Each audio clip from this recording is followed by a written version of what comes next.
Hi and welcome to Ginger Ninja JK's movie reviews. I'm the Ginger Ninja and these are my movie reviews.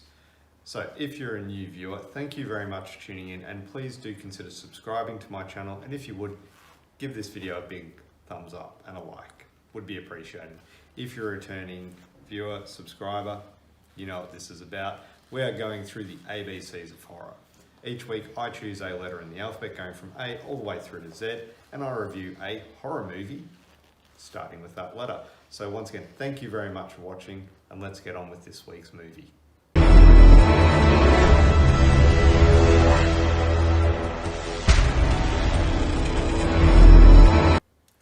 Hi and welcome back to the channel. As you can see, probably not from this, but from here, this week we're looking at Maximum Overdrive. This is my DVD copy. It's actually music by AC/DC, clearly on there. What I really like about this is, and you can't see it, but it actually says also available on VHS. Give you an idea about how old this DVD is. So this movie came out in 1986. It was directed by Stephen King and a truck ton of coke. Emilio Estevez stars in this film along with Pat Hingle, Laura Harrington, Yardley Smith, Leon Rippey, and many more, including a very young Giancarlo Esposito. Now, like I said, this movie came out in 1986. I am going to be discussing plot-specific points and there will be spoilers, so if you haven't seen it, you've had plenty of time to go check it out. So the movie is about a group of people who try to survive when machines start to come alive and start killing people. So say what you will about this film. The directing it's not great, but I will touch on that in a moment. The acting is average, to say the least. There's some very poor dialogue in the film overall, but it's a fun film. Especially if you grew up in the 80s, there's a very much a nostalgic trip to it. You see a lot of things which a lot of kids born nowadays, they won't, they'll be like, what are you talking about? You know, wind down windows on cars, you know, just the cars in general are very old, obviously, but yeah, it's the video game rooms, you know, all those, very much a nostalgic trip, especially, well, for me anyway. Now, I did mention the directing isn't great, and this is something that I found out just recently.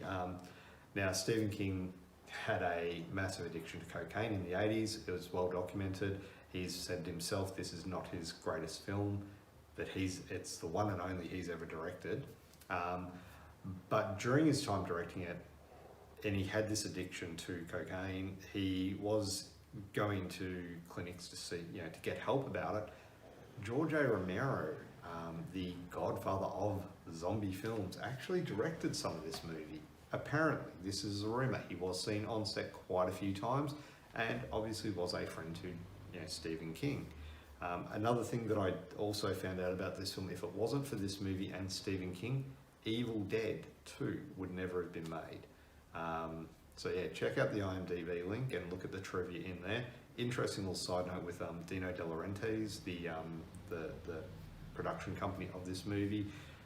Stephen King, being a huge fan of the original Evil Dead, helped get the backing for Evil Dead 2 because of it. So yeah, a little bit of a cool side note there. So what I like about this film, okay, so it's Maximum Overdrive. You can't start the movie without mentioning the truck, the Green Goblin truck. It is the face of the trucks, it is the face of the machines, and it is a menacing face all through the movie. When you first see it coming down the highway to the very end, you've got it. It's cool. The opening scene when the machines begin to take over, this starts with a little bit of a cameo from Stephen King himself, and sort of goes on to this massive scene where a drawbridge is lifting up and all these people are falling down, their cars are flipping over. Really cool scene, and it's done to the soundtrack of AC/DC as well. And then there's another part which I really enjoyed where kids are playing baseball, they're on a field, and yeah, we won, let's go get some sodas. The coach goes to get some sodas and the soda machine starts throwing soda cans out at him. One, getting him right in the nuts. The next one, getting him in the head. And you do get a good gore scene of this, indentation in his skull, which is really cool. And then there was supposed to be another quite gruesome scene where this kid is riding on his bike and he does a flip, and then all of a sudden a steamroller comes in. Now you do see the steamroller go over him, and it does look pretty cool, but there was supposed to be this massive splurt of blood when it rolls over his head. Got cut, unfortunately, but maybe that scene is somewhere still out there. So yeah, those two are my favourite parts of the movie. What I really didn't like about the movie, the acting. Now, I did touch on this and say it is below average, and it is really poor in some parts, but there is one scene in particular, there is so much overacting, it really stands out, and it's really bad. I won't go on too much about the acting, you need to see it for yourself. The ending, it's very lackluster, I found. The movie starts out and it does build up in its momentum, and it's got some really good parts in it, not just action, but also building up the characters themselves, especially between Emilio Estevez and Laura Harrington. Good character development there. Not great, but gives them a bit more to do. But the ending itself is just very, very bland, if I'm being honest. It could have been a lot more, but it's kind of like a just sail off into the sunset moment, which is cool. But look, overall, a couple of things that are wrong with it, quite a lot that's wrong with it, but it's still a fun movie. I really enjoy it. So overall, Maximum Overdrive for me gets a 7 out of 10. So there you have it.